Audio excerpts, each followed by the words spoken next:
Welcome, everyone. If that music had gone on any longer, I was going to start doing a little dance up here. My name's Allison Sansoni. I'm the program director of the American Writers Museum. I want to thank you all for being here today and for joining us for this program at the American Writers Festival. We're welcoming to the stage two extraordinary writers whose work has shown a new generation of children how to see themselves in stories of adventure, dreams, and now magic. They're fierce advocates for the freedom to read and the expansive lives that people can create once they open themselves up to literature. In Dhonielle Clayton's The Marvellirs, a global magic school in the sky invites children from all over the world to practice their cultural arts. It's her first middle grade book. She's the author of the Tiny Pretty Things series, recently adapted by Netflix, and the Bells series. She earned an MA in Children's Literature from Hollins University and an MFA in Writing for Children at the New School. Now she is librarian at Harlem Village Academies, is one of the We Need Diverse Books librarians, and co-founder of Cake Literary. She's here today with Jacqueline Woodson, recipient of a 2020 MacArthur Fellowship, the 2020 Hans Christian Andersen Award, the 2018 Astrid Lindgren Memorial Award, and the 2018 Children's Literature Legacy Award. And she was the 2018-2019 National Ambassador for Young People's Literature. Her New York Times bestselling memoir, Brown Girl Dreaming, won the National Book Award, as well as the Coretta Scott King Award, Newbery Honor, and many other awards. She also wrote the adult books Red at the Bone, a New York Times bestseller, and Another Brooklyn, a 2016 National Book Award finalist. Her dozens of books for young readers include Coretta Scott King Award and NAACP Image Award winner Before the Ever After, New York Times bestsellers The Year We Learned to Fly, The Day You Begin, and Harbor Me. Please welcome both Jacqueline Woodson and Dhonielle Clayton to the stage.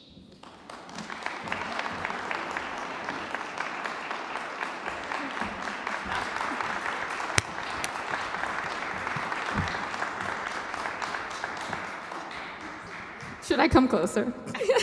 It's weird. I feel so far away from you. I know. Hey. Hi, everyone. Thanks for being here. So, Dhonielle and I are going to have a conversation about writing and magic and a whole bunch of other stuff. I don't know how many of you have read Dhonielle's latest book, The Marvellirs, but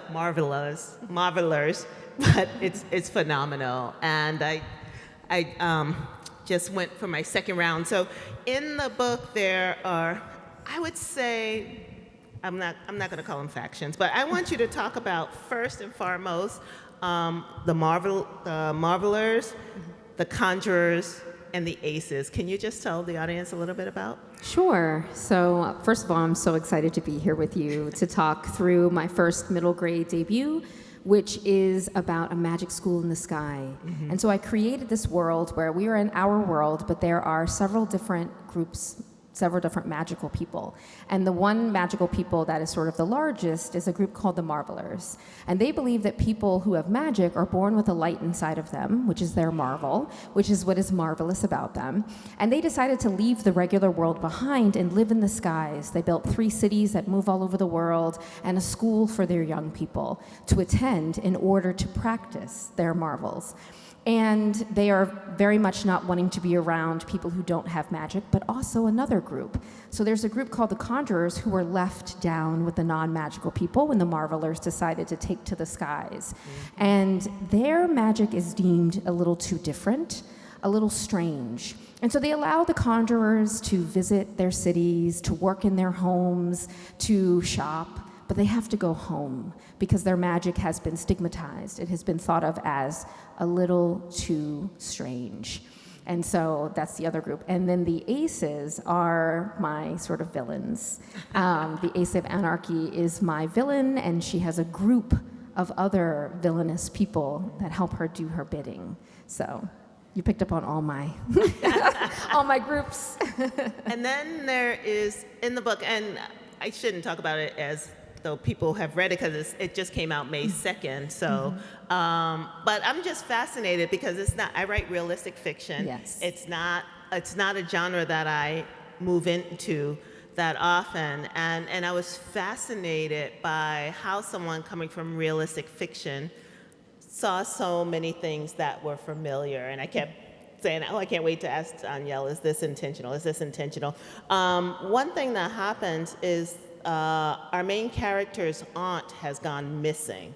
And I was thinking about, in this country right now, there's so many young black and brown women going missing and not being investigated to the extent that other people are being investigated. So I wondered, in terms of some of the things you deal with in the book, how you got to those stories. I mean, you also deal with restorative justice. You talk about restorative justice in the book, segregation, obviously, and this sense of, I'm sorry, I have a note. Just the different ways, and teachers, and the different ways that people teach. So from that pedagogical level, all of that is in there. And I guess I hadn't thought that I could come to these kind of real life situations in magical realism and fiction. So That's why I'm so excited to talk to you, because I feel like we're writing from a similar tradition, but mine has magic and yours is rooted in the real world. But all of my magical sort of thematics are rooted in real world stuff. And so when I sat down to write this book, I was thinking about my parents, who were some of the first kids to integrate schools in the South in the 60s. So my dad is from Mississippi, my mom is from North Carolina. And I remember growing up talking to them about what that was like, because they were the only kids. And very much like my experience, I grew up in the suburbs of Washington, D.C., in Maryland, and I was one of maybe 3 black kids in my class. And so I very much felt like I also was moving into spaces, and I wanted to write about a little kid who was an ambassador, who was forced to be an ambassador for her community and her culture and be a representative. And what does that burden feel like when you're the only, and when your group has been stigmatized and you have to navigate spaces that are so different? In this, we've got, magic is laid on top of that, but it's still, I was very much inspired by Ruby Bridges, inspired by the civil rights movement, and what it means to open up your community when you've kept people out. So everything sort of has a real world anchor, and then I just made it magical to be able to have a different kind of conversation with young people. I love it. I was just thinking about when I went to college, my family didn't have much money, and we didn't have a car. And so my dad borrowed a car from someone, and he and my mom and I piled in it, and I had one trunk, and we drove to Long Island for me to go to college, and everybody else had all their rooms were like decked out, and I had I was like, oh, you're supposed to, fix up your room. There was so much I didn't know, but getting into that environment and then seeing my parents in the mirror of it, and suddenly thinking, wow, we're not enough. There's a moment, because I had grown up in predominantly black and brown spaces where we all had the same things, and if we didn't, we shared. And then coming outside of that, and so when she ends up at Arcanum, don't tell me, is it? Don't tell me. Arcanum? Yeah. Or Arcanum, whatever you want. Arcanum Academy at the school, and her whole family comes, and mom has an alligator, and dad, what's his animal? He has a frog. Can you describe dad for the audience? Sure. I love this depiction of him. Yes, so Ella's family is a very famous family in the Conjuror world. Her dad basically, Conjuror magic is rooted in this idea of crossing. So all of the conjurers are descendant from West African marvelers who were trafficked during the transatlantic slave trade, and that changed their magic. And so it meant that their magic was rooted in this idea of crossing. They can cross between life and death, they can cross because they crossed oceans, they can cross into the underworld, they can cross into the will of plants and animals. And so Ella's father is basically like the king of the underworld, essentially. And so they're very afraid of him. He wears a top hat with animated skulls, and every conjurer, when they turn 13, they get a companion. And this is an animal that is supposed to guide them for the rest of their life, even through the underworld, and protect them. But before that, conjurer parents can speak to their children and whisper into their minds, because I believed that that was a way to keep children safe, especially black children, if their parents were constantly giving them, advice and guidance. And so Dad is a very cool character. He's got a lot of history. He sued the Marveller government to make sure his kid could go to that school. And so he is a very divisive figure, but he has a little frog that hides underneath his top hat. That's his companion for the rest of his life, too.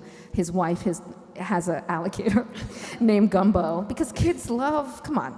Can you imagine if you had an alligator sitting right here? I'm scared of alligators, and I loved Gumbo. Yes, he's chubby, and he just comes along, and yeah, it's an interesting, kids love it, so they're really into it. How did you get to magic? That is such a great question, because so many of us didn't. I got to magic because my dad was a comic book nerd, and he loved reading, and he loves reading. And so every weekend we went to the bookstore and the comic book store. So I grew up around comic books and sort of all of those big sci-fi fantasy books. He was reading Star Wars, Lord of the Rings, Isaac Asimov's Foundation trilogy. I remember books on tape on the way to school. We were listening to Stephen King's The Gunslinger. So I was surrounded by magic, unlike a lot of my peers, because my dad loves it. So it was natural that I started writing this, because I kept asking him, well, where are all the black people? Because there don't exist in any of these worlds that you're listening to, or that I have to listen to on the way to school. And he didn't have an answer for me. He was like, this is what publishing does. And so that's how I found my way. I was very interested in the supernatural, the fantastic, things that were spiritual. I loved this idea that there could be a ghost in the house. Or my grandmother was always like, put pennies in your shoes when we go to visit the graveyard. Like all these little spiritual things. Yeah. And that's where I found magic. That's so funny, because I remember us holding one of our buttons when we crossed over the graveyard. And so much of my magic I think I got from my friends. I'm super superstitious. In any superstition, I'll take it. And if I spill salt, some is going over my shoulder. That's Everything's right. like, why take a chance, right? It's not going to hurt anyone to throw some salt over your shoulder. But growing up in a religious family, my family was fundamentalist Christian. And there's a whole lot of magic in the Bible, but magic wasn't allowed in our house. Interesting. And I remember my sister went to see Doug Henning, who was a magician, perform. And my grandmother was like, you're going to see that stuff. He's working with evil spirits by doing it. And I'm like, nah, it's just magic. But it's so interesting to read this book and remember the magic of our people. Like when I wrote Our People Could Fly, I wish I had written that book, but Virginia Hamilton did. But the year we learned to fly, and then going back and reading The People Could Fly, reading Virginia Hamilton's books, and the way she talks about the magic that came from Western Africa, well, from all over Africa, really kind of unlocked for me this idea that, yeah, we had this magic in our stories forever. We've had it in our ways of doing things, sweep out a house before you move into it, sage, all of these ways in which the way we talk to our ancestors. And also, I remember in another Brooklyn, in one section, one of the characters jumps off a banister and off a balcony. And whenever people ask what happened, I'm like, she flew. She flew. Yeah, and I some part of my brain, because I created her, that's what I believe happened. And they're like, did she kill herself? I'm like, she flew away. And I love that we still, even if we're not writing, there's some part of us that maintains that. But it is also interesting that we have people like Octavia Butler. We have some history of it, but not a lot. It's not a lot. And it's something that is very interesting that I wonder why I clung to it. I didn't read Octavia Butler until I was in my 20s. She wasn't given to me.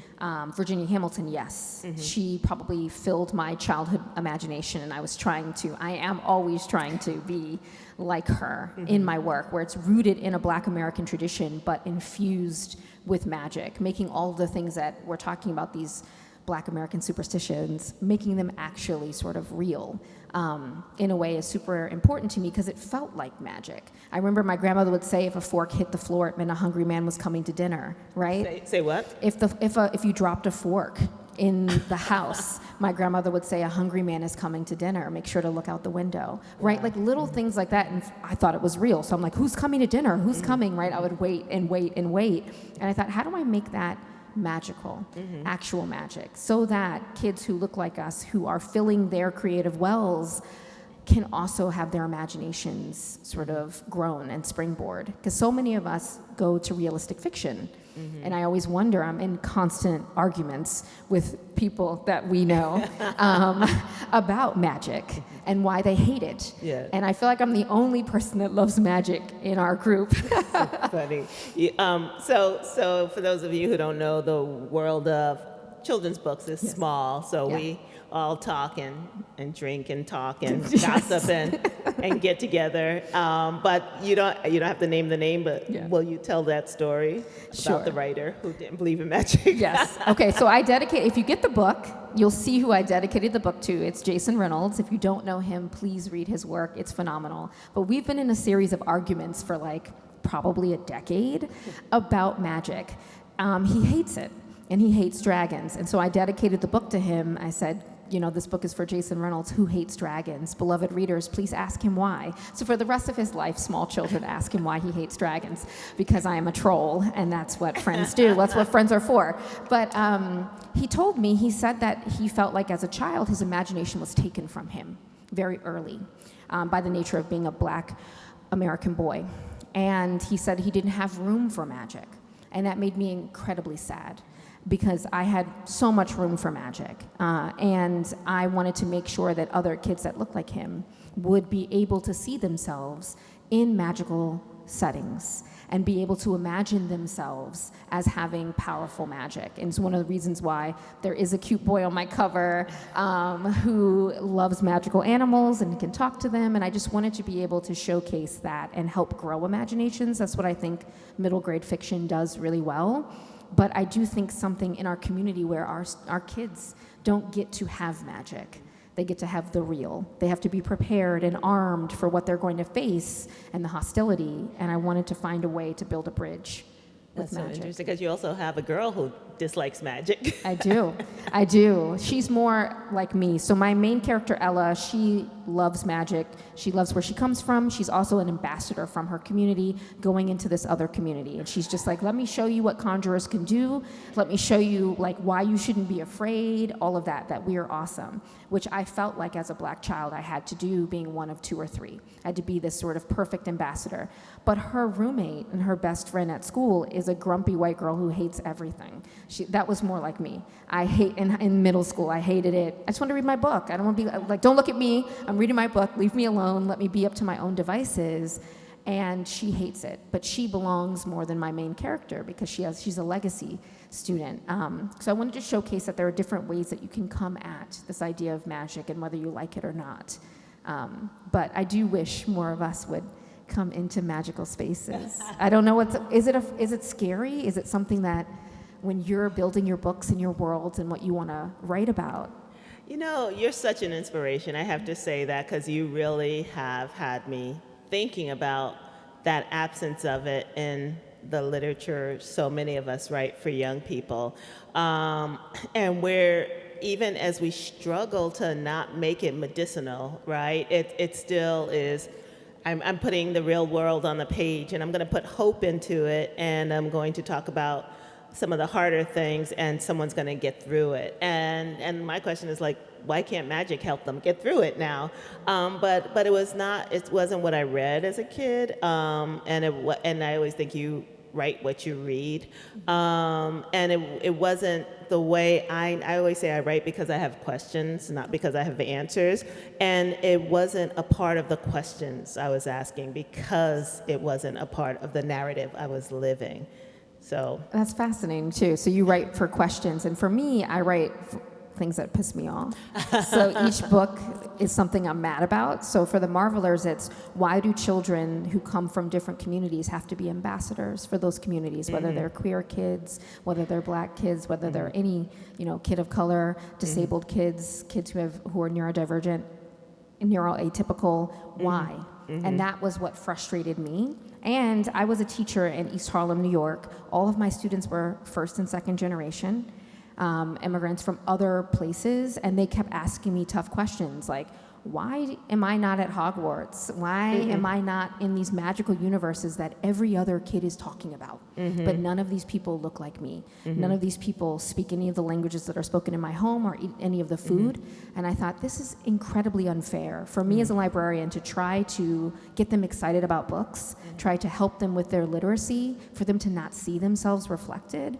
And I started working on this book so that they could never be forgotten. And that's why, really. And what's the book where they made it into the Hunger Games? You know, there was the young black girl, she died very quickly. Real. So it's so interesting when they, too often, even when I look at movies like, it's not Land of the Lost, but the one about the dinosaurs, when you see the black character, it's like, he's out. He's gone. He's gone. He's going to get killed quickly. Yeah. And first one out. And I wanted to create a world where differences were celebrated, that every kind of kid is there.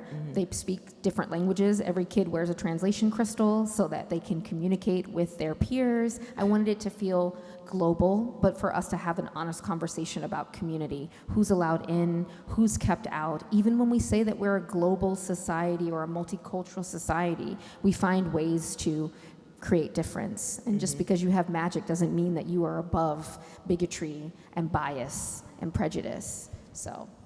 Such a good point. Yeah. Oof. I know. I had another question for you. So you're right. This is your first middle grade book, and it's going to be one in a series, right? Because it says Marvelers #1. Do you have a sense of how many you're going to write? So I have 4 right now. So I'm working on the second one. Writing series are difficult, but it's a lot of fun too. But yes, there are 4 right now.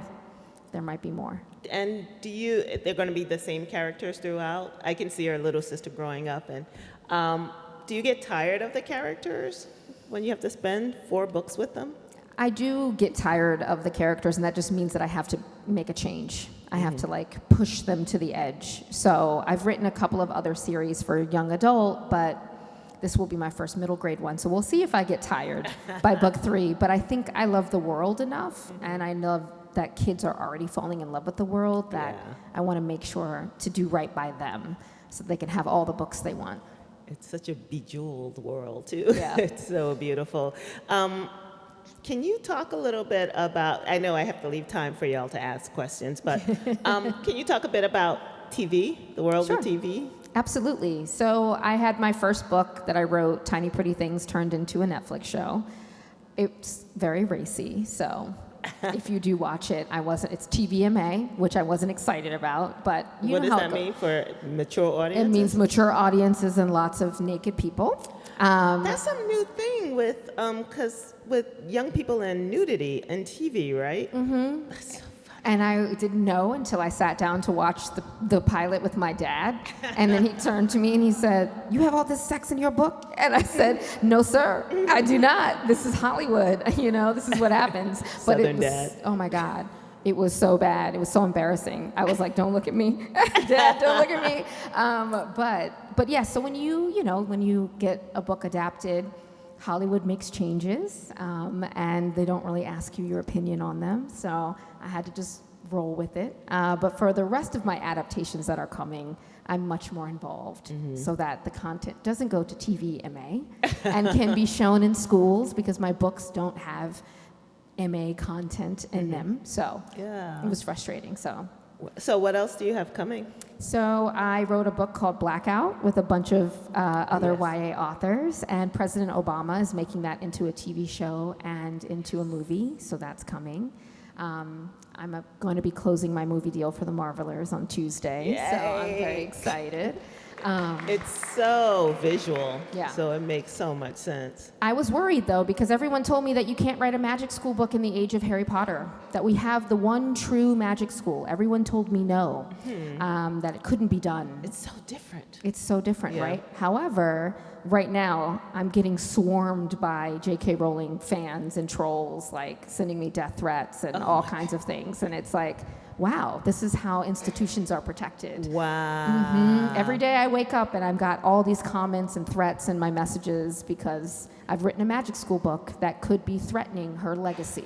Wow. And you would think, we write for children. Why would we be getting death threats? The world is But nutty. yes, no one wants any other book but Harry Potter. And Harry Potter in that universe does not include so many of us. And that's why I created this world, so that every kid could actually put themselves in the world, not have to retcon and say, oh, well, she's got curly hair, so I'm going to be that person. No, it's on the page. Yes. Exactly. And Rick Riordan, who blurbed it, which is so lovely, also writes in a magical world, but he gets to be separate because it's not a school. Like, how does that work? Yes. So Rick Riordan, who's amazing, he gave me a blurb. He's actually not allowed to blurb. Oh, really? Yeah, Disney does not allow him to blurb. But he broke his agreement with them to blurb the Marvellians and say that he wanted to live in this world. And if you don't know who he is, he's incredible. He wrote the Percy Jackson series, which kids are in love with. And he's actually under fire right now, too, because he has a TV show on Disney Plus coming, and the cast just released. And one of the prominent major characters was casted as a black girl, and they've been attacking her. They got her social media shut down, and she's been swarmed every day. And he had to make a statement standing up for his Annabeth, which is his character. And he writes magic, too. He's using the Greek mythology for this one, but every kid got casted, and this little black girl has not had any rest since it was revealed. Wow. Yeah. And he's been such an ally, too, for diverse books, for, getting people their rewards in all ways, shapes, and forms. It's so nice when the person is a great writer and a great person, too. I find in our community that exists a lot. So. Yes, I love, and he's incredible. He launched his own imprint at Disney Publishing, where he boosts other authors writing their own mythology, and he goes on tour with them. He sets them up, and he puts it. He really means it when he says he's an ally. So to see him getting attacked online. I boosted him, and now I'm also. He messaged me. He was like, "Let's not answer any of these haters." I said, "I promise you, I will not reply."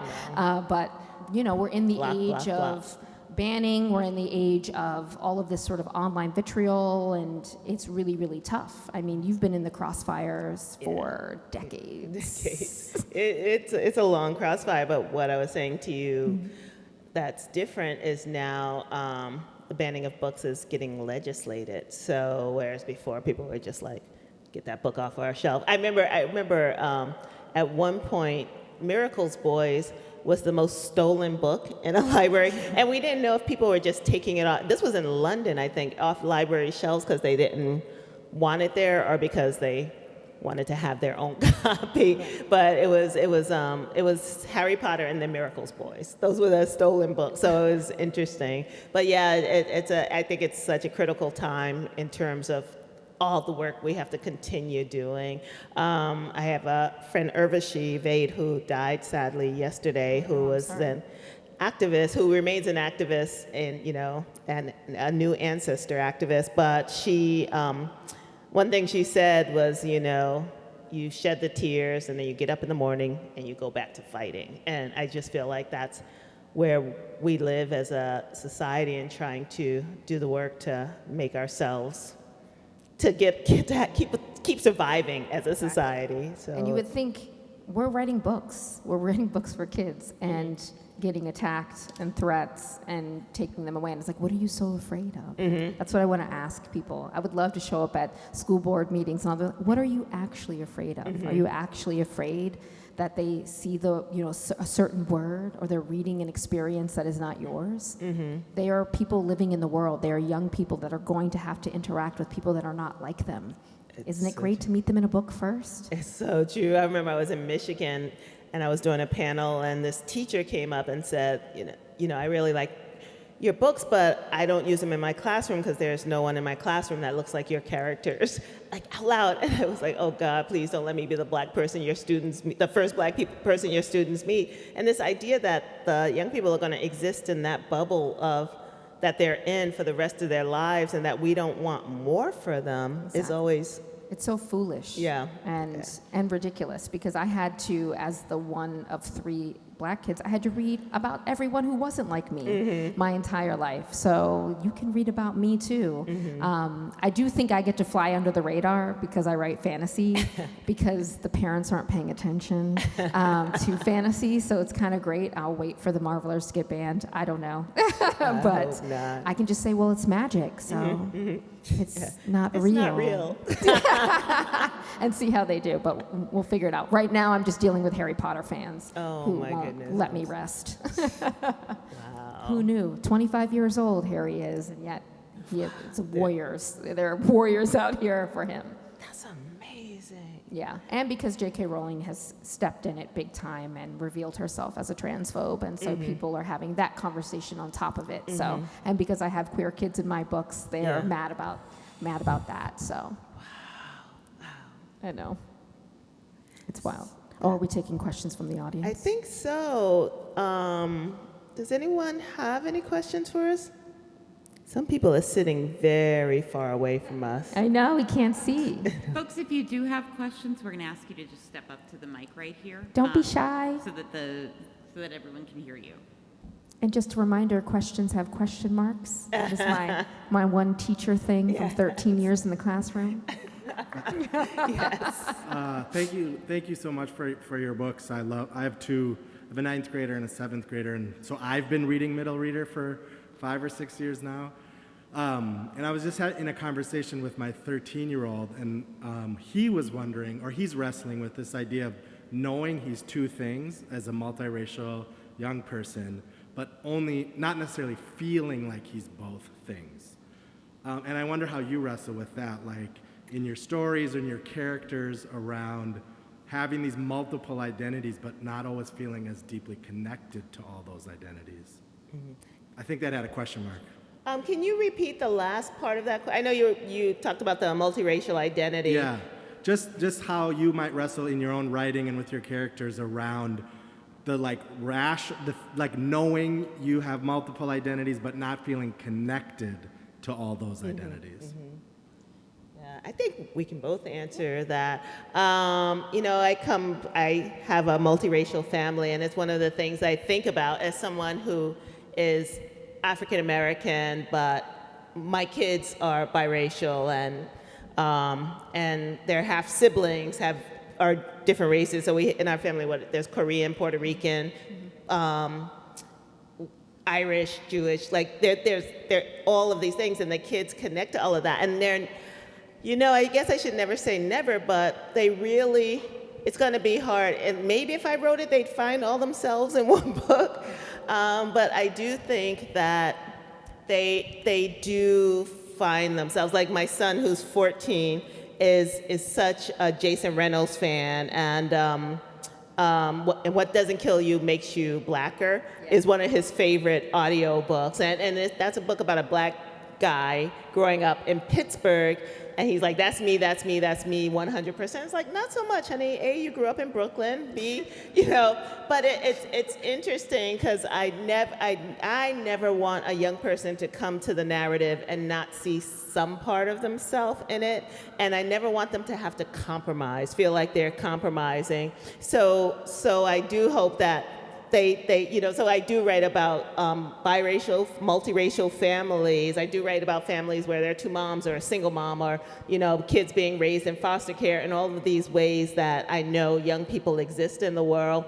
And my big hope is that what we're doing is we're creating the foundation for young people to write their stories, right? So I always think when I meet kids who come from these very families that are different from what I know and what I see in the world, I'm like, I want that story. I want to see that story on the page because A, it's a important story, and B, it's something that will wake me up more. So that's where I am with it, but it is an interesting thing. And when I'm writing picture books, sometimes I literally have to go in. I get to choose my illustrators, but I'm not allowed to talk to them once I choose them, but I've had cases where I've put in words. I'm thinking of Pecan Pie Baby, and the illustrator can't understand it, right? So I'm like, this Thanksgiving table is a multiracial table. Do I need to send you pictures of my Thanksgiving table so that, and you know, black people have more than one hairstyle. So like get rid of the pickaninny braids and do something different with it. But those kind of, when you think about the person who is interpreting your words, they have a whole different idea. I know with Pecan Pie Baby, my daughter's biracial, and when the illustrator put the child on the page, the child was exactly my complexion. You know, both people were the same complexion, and I just gave up on that fight. But it's so interesting to see people's radar. My daughter said, she's in her second year of college, and she said, you know, there are families where everybody's the same color. and her mind was kind of blown by it because it's not the world we live in, but it's the world, obviously, a lot of people live in. And that's why I think it's important when we're sitting down to the page to think about all of the different kinds of kids so that your kids can find a thread of themselves. That's the point for me, is that every kid can come to the world and see, oh, that's someone who's like me. That's a family like mine, and feel seen and feel like they can call this space home and feel safe in it. Yeah. But for a long time, literature didn't do that. It wasn't safe for all kids. I still want gumbo. The alligator, it was like, that's my family. And I think also, like I was saying, going to college, when her family comes onto the page and they're messy and you know, and her mom can read her mind, so her thoughts are sometimes not her own. And they're just not like the other families, and you're getting whiplash looking at the others and looking at your own family.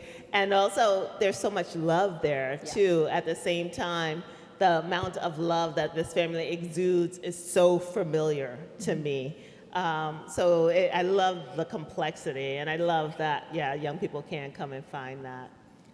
I grew up with a very two set of smothering parents, right? And so... Were you an only child? No, I have a younger brother, but they're just all over me like white on rice, is what my mom calls it. And so in the book, I showed that. There's no way I could go to boarding school and just be like, see ya, Mom, talk to you later. No, she's coming. She's coming. All the other parents have been like, see ya, kids, go on. No, she's in there. She's unpacking the clothes. She's making the bed. She's checking everything out. And I was like, this is what my mother did to me at every sleepaway camp when I went to college every year. Even all the way to as a senior. She's like, oh, I'm coming. I'm coming help you move into your dorm. I'm like, Mom, I'm like 21. Let me live. And so, but no. She calls me 3 times a day. I just wanted to showcase this family that is overwhelming with love and protection. Yes. Yeah. More questions? Don't be shy. Mom. This is some of my first We're both events going back back in to the New York Yes, exactly. tomorrow, so here's your chance. Yes. Yay. And nothing you can ask us is wrong. No. Thanks for starting us off. Oh, thank you very much. It's lovely to listen to you both. Dhonielle, I'm curious. I haven't read your book. I'm sorry. The Marvelers, the Conjurors. Conjurors, and are there? Were you thinking of the politics of the United States at all when you were writing those? Is there any influence? Absolutely. So I was really thinking about fully that the Marvelers represent sort of this global society, whether it doesn't feel like America, it feels like maybe everyone, and that the Conjurors actually come from North America, Central America, South America, some spots in the Caribbean, because of wherever the slave trade touched, that's where they descend from. And I was really thinking about global anti-Blackness, to be honest, and sort of how systems sort of support and keep out certain types of people, and they have to make concessions in order to join societies. I lived all over the world. I was very privileged. I lived in England and France and Japan, and I noticed, even amongst in our diaspora, that certain people were included before others, or had to make you know what I mean, concessions or changes in order to be included. So Ella also has to face other black children at the school who also hold prejudices, and she has to sort of win them over because they are from other communities that are not Conjuror communities. So, and so they have to build a tentative bridge between them as well. And that's something that I experienced as a young person, meeting people from the continent, from Africa and also from the Caribbean, where it's like, oh, we both have the same hair texture and skin tone, but we come from vastly different communities and we're lumped together and we're supposed to all connect. However, we have different experiences. And so I wanted to dive into that too. So I did use a little bit of American politics, obviously. You could lay the civil rights struggle alongside the events of the book. You can do that. It's for the teachers and librarians. But it's also talking globally about what happens to people who are descendants of chattel slavery. But kids probably won't pick up on those things. They're just like, oh, she's left out. That's great. We can start. What I really loved about the book was you can read it on so many levels. You know, a young person's going to come to it and just find the school and these young people and this magic and this world, and an adult is going to have another gaze on it, and some adults are going to see one thing and others another. And I think that I was thinking about, you know, as a parent, having to sit through some of the insipid children's movies, and the ones that really worked for me were the ones that were tiered this way, where I could have my own jokes in it.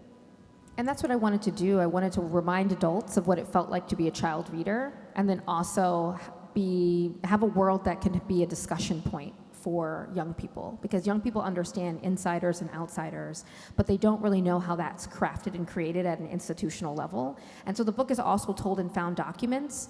I'm trash for a primary source, you know, librarians. So there's news articles, there's government documents for us to discuss how bias in our reporting and in the things that we write down create stigma that follow actual groups of people and influence what they can do and what they can't do. And, you know, the people going missing is a very large conversation that I think we don't ever want to talk about. So I wanted to make sure that that was in there too. So I did use I was influenced a lot about American history, but also global history. Thank you for that question. Hi. Hi. My question's about audiobooks.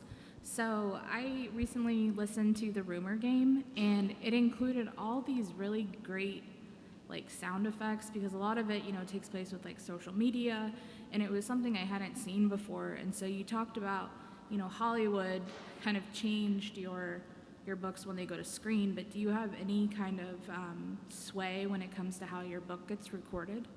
Oh, that's such a great, because you can talk about audiobooks too. So yes, I have a book called The Rumor Game, which is set in the DC area where I grew up, and it follows 3 girls in the destructive path of a rumor, and it's told in regular chapters but also in social media, because we didn't have social media when we were in high school, and it has changed the experience of what it means to be a high schooler. When they cannot escape the drama from school when they come home, it follows them on their phones 24/7. So it's a very stressful book.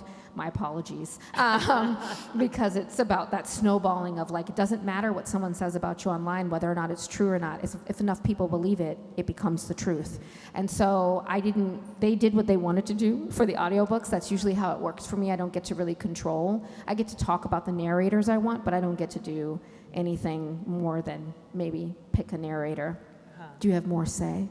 I do. I get to decide who's going to read it, and I get to decide when I'm going to read it, when I feel really connected to it, and what the music is going to be, and if it's going to be a fuller cast or a smaller cast. So, and it does help. And sometimes I listen to them. Most times I don't. So they might be doing what I'm asking them to do, but who knows?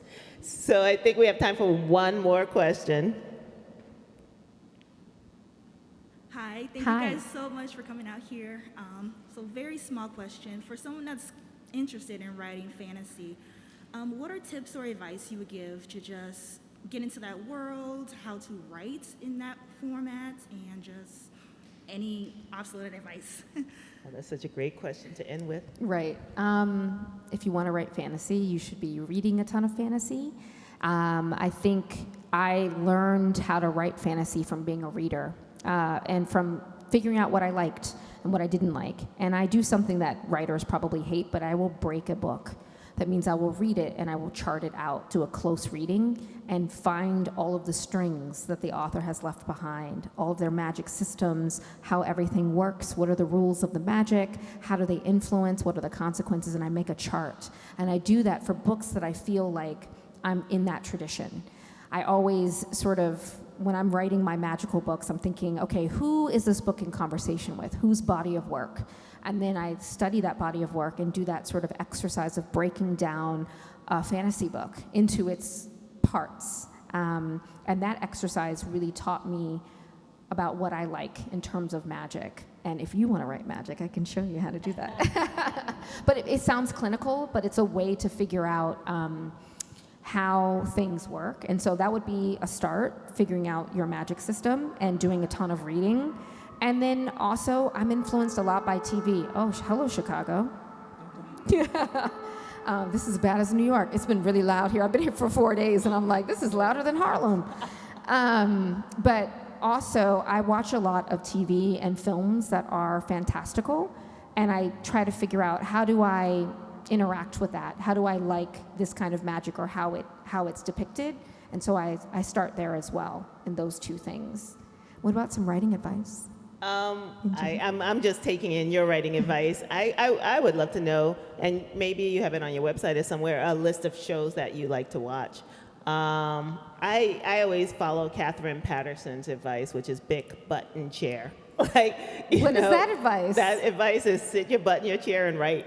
And because writing's a muscle, right? And if we don't use it, it atrophies. And I just think it's important to tell your stories and sit down and write them, and the rest will come. I think, if you have a story, I wrote on spec. I mean, I didn't have a contract when I wrote my first book. I just thought, this is a book I want to write. I'm going to write it and hope someone buys it. And I took a lot of writing classes. I still will take a writing class. I mean, this feels like a class because I'm learning so much from you, but a very entertaining class. But I do think that taking classes, being in places where you can write, where your writing's being supported, is really important, and writing, just writing, which is the hardest part. Yes. Because you avoid it. Do you write every day? No, I used to. Oh, I don't write every day either. I can't. Yeah. I can do the charting. I can do some story thinking. People don't talk enough about the story thinking that one has to do. That's so smart. To figure out the puzzle pieces, to think, wait for those themes to bubble up, that thing that's bothering you and how it's going to infuse. So I write like 3 times a week. Yeah, I do that, but I'm always thinking about it. I think about writing all the time, or the book I'm working on all the time, and so it is gestating, but yes, sitting down and the physical act happens less and less. Well, thank you so much for reading it and being in conversation with me. Yay, I appreciate it. Thanks Thanks so much, everyone.